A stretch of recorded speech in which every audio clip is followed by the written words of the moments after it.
Influence has to do with our character development and our behavior.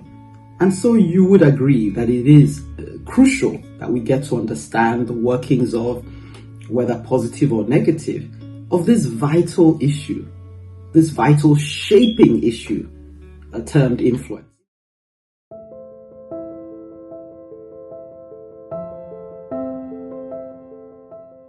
Hello, on this week's series of Couchpieces, we're going to be looking at influence.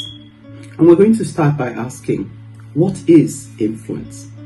We've all heard of the term influence, influencers. We may even be classed as one of those influencers. And on the surface, we seem to know what it means. But do we really? Influence is that term that seems to describe something that has impact, but it's slightly amorphous in the sense that you can't quite pin it down to a certain set of conditions. But nonetheless, we all know what it means when we've been influenced by something, because it tends to have a consistent impact on us. We know when we're being influenced because we tend to gravitate towards that object or person or circumstance. We're attracted and drawn to it, and we want to imitate it.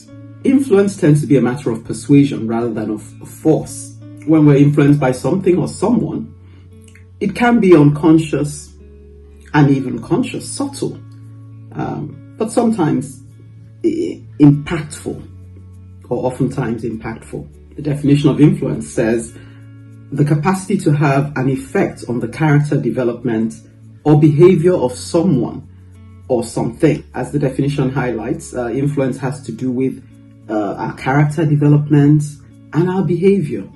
And so you would agree that it is crucial that we get to understand the workings of, whether positive or negative, of this vital issue, this vital shaping issue termed influence. In one way or the other, we're all being influenced, whether by what we see, what we hear, what we engage with. We're like clay on the potter's wheel. And so the things that influence us serve as putting gentle or even firm pressure and molding us into the final shape that we will assume. So let's embark on this journey of understanding, unpacking, exploring what influence means to you, what influence means to me, whether positive or negative. And who knows, we may now come to a position where we're intentional about how we let things influence us and how we serve as positive influence to others. Stay with us on this journey as we explore on the next two chapters, influence, positive and negative consequences, or rather negative and positive consequences. Keep listening.